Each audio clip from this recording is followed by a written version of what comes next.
A fondouk is traditionally an inn with a shelter for horses, but the American fondouk in Fez, Morocco, is much more than a stable. It's a refuge for all animals, large and small. Mohammed is a worker in the local Medina. His donkey is suffering from fatigue and isn't eating properly. I come here because the doctors are very good. They care very well for the animals, and it's free. Just this year my donkey carried sand and cement for house repairs in the Medina. I tried not to give him very heavy loads. I take care of him. I give him barley and good quality straw, because I like him very much. The fondouk was created 80 years ago by a rich American who, whilst on a trip to Fez, was horrified by the living and working conditions of the animals.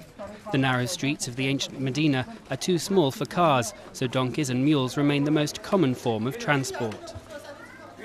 They work hard, they're in poor conditions, they're working where there's a lot of smog in the city, so we see a lot of respiratory conditions. We see a lot of wounds, old wounds from ropes where they're tied up, wounds from falling down in the Medina because they carry heavy loads. Financed by donations from the United States, the fondouk cares for between 50 and 100 animals per day. One more? Yeah.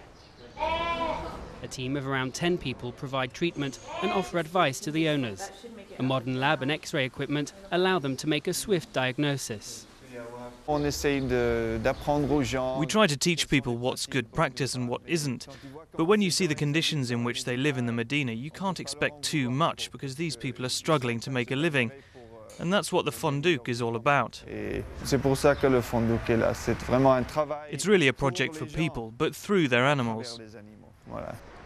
In certain serious cases, the fondouk can even offer a replacement animal. It's a direct way of protecting those injured whilst helping the owner at the same time, because in Fez, donkeys and mules are still essential to the local economy.